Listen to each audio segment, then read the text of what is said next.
Everybody good on white balance? Good, good? Got White House TV, good, cool.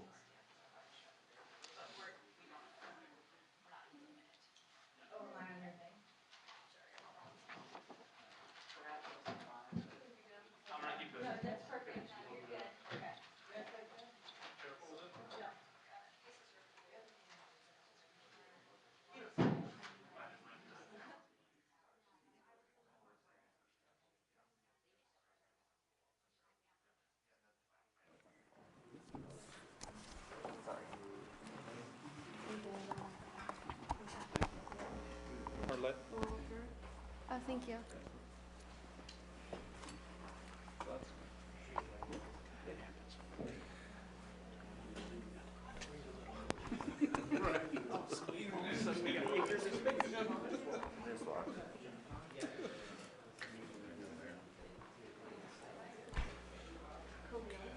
Should I keep this for the departure? Yeah. Just keep it on. How you doing? I'm good. How are you? Yeah, it's Friday. I'm nice weather. Well, at least for today. Arlette, is it off or is it on? I didn't look at that. It's off. How do I turn it on? From the side. I just want to turn it on, but maybe. No, it says on, Okay. but it doesn't have It any. is on. Okay. Okay. I know. I haven't looked at the weather forecast. It's gonna snow tomorrow. So, I'm dead center right now. could get some. I'm more worried about what's going to happen out west in West Virginia. Yeah. Talking about like Are you 4 days. going tonight? Yeah. Are you? Maybe we'll come back on Monday. We'll see.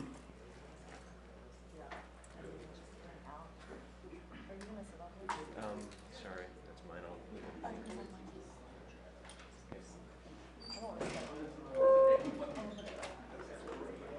Yeah.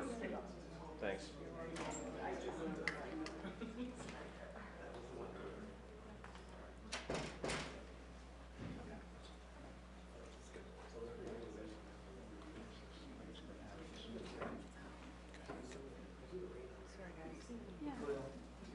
feel a little claustrophobic in here. Thanks.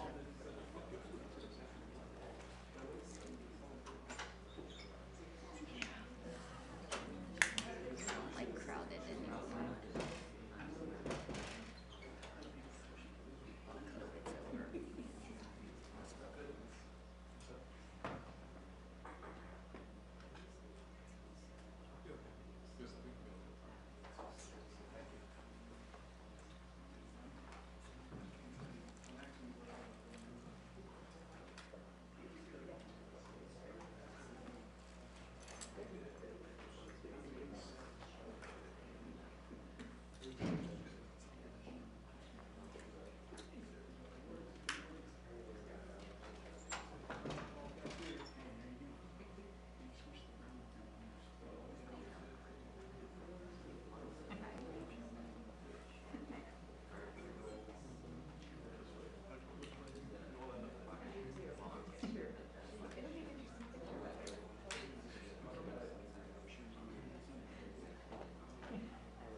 Two-minute warning. Can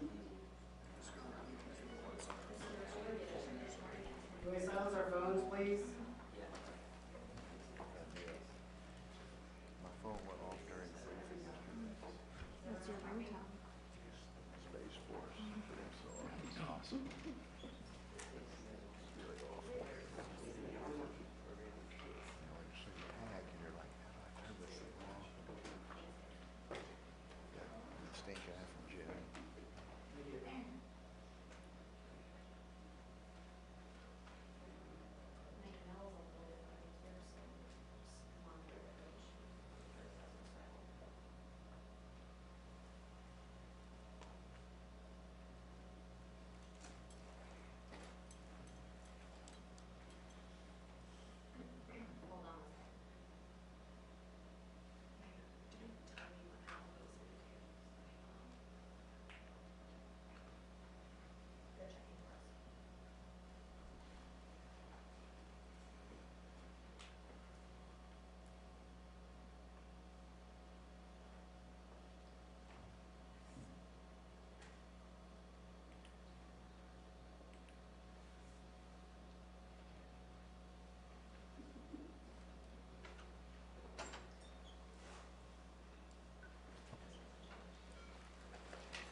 Sorry to keep you waiting.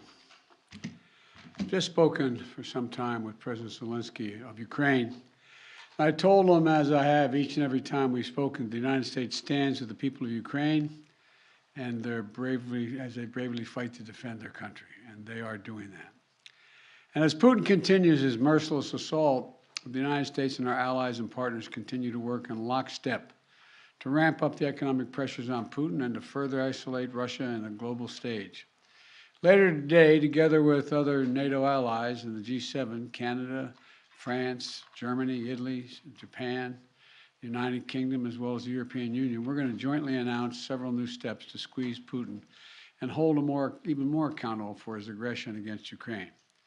And I want to speak to a few of those points today. First, each of our nations is going to take steps to deny most favored nation status to Russia. Now, most favored nation status designation means two countries have agreed to trade with each other under the best possible terms: low tariffs, few barriers of trade, and the highest possible imports allowed. In the United States, we call this permanent normal trade relations, PNTR, but it's the same thing.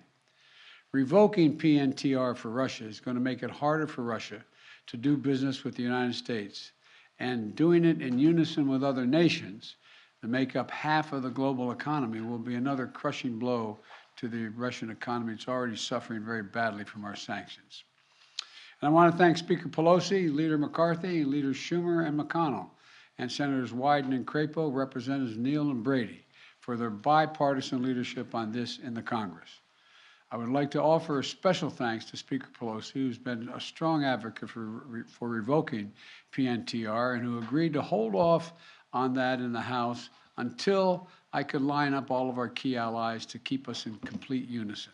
Unity among our allies is critically important, as you all know, from my perspective at least. Many issues divide us in Washington, but standing for democracy in Ukraine, pushing Russia's aggression, should not be one of those issues. The free world is coming together to confront Putin. Our two parties here at home are leading the way. And with that bipartisan cooperation, I'm looking forward to signing into law the bill revoking PNTR, which is, again, most people think of it as most favored nation status. We're also taking a further step of banning imports of goods from several signature sectors of the Russian economy, including seafoods, vodka, and diamonds. And we're going to continue to squeeze Putin. The G7 will seek to deny Russia the ability to borrow from leading multinational institutions, such as the International Monetary Fund and the World Bank. Putin is an aggressor. He is the aggressor, and Putin must pay the price. He cannot pursue a war that threatens the very foundations, which he's doing, the very foundations of international peace and stability, and then ask for financial help from the international community. The G7 is also stepping up pressure on corrupt Russian billionaires. We're adding new names to the list of oligarchs and their families that we're targeting. And we're increasing coordination among the G7 countries to target and capture their ill-begotten gains. They support Putin. They steal from the Russian people, and they seek to hide their money in our countries. They're part of that kleptocracy that exists in Moscow, and they must share in the pain of these sanctions. And while we're going after these, their super yachts and their vacation homes and worth hundreds of millions of dollars, we're also going to make it harder for them to buy high-end products manufactured in our country. We're banning the export of luxury goods to Russia. They're also the latest steps we're taking, but they're not the last steps we're going to take. And as I said, at the beginning of all these steps, we're going to hit Putin harder because the United States and our closest allies and partners are acting in unison. And the totality of our sanctions and export controls is crushing the Russian economy. The ruble has lost more than half its value. They tell me it takes about 200 rubles to equal $1 these days. Moscow Stock Exchange has been closed for 2 weeks because they know the moment it opens, it will probably collapse. Credit rating agencies has downgraded Russia's government to junk status, its economy to junk status. The list of businesses, international corporations leaving Russia is growing by the day. We're also continuing to close corporations, with allies and partners to make sure that the close cooperation we continue to have, the Ukrainian people are able to defend their own nation. The United States has sent more than $1 billion in security assistance to Ukraine over the last year, including anti-armor and anti-air capabilities, taking out tanks and planes and helicopters, with new shipments arriving every day. We, the United States, are also facilitating significant shipments of security assistance from our allies and partners to Ukraine. And the humanitarian front, we're working closely with the UN and humanitarian organizations to support the people of Ukraine who have been displaced by the violence in Ukraine. We're providing tens of thousands of tons of humanitarian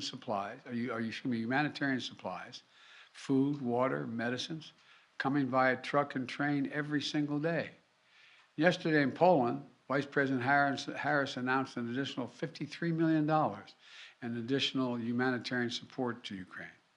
That brings the total humanitarian assistance to $107 million in just 2 weeks. We've joined this effort with more than 30 other countries who are providing hundreds of millions more.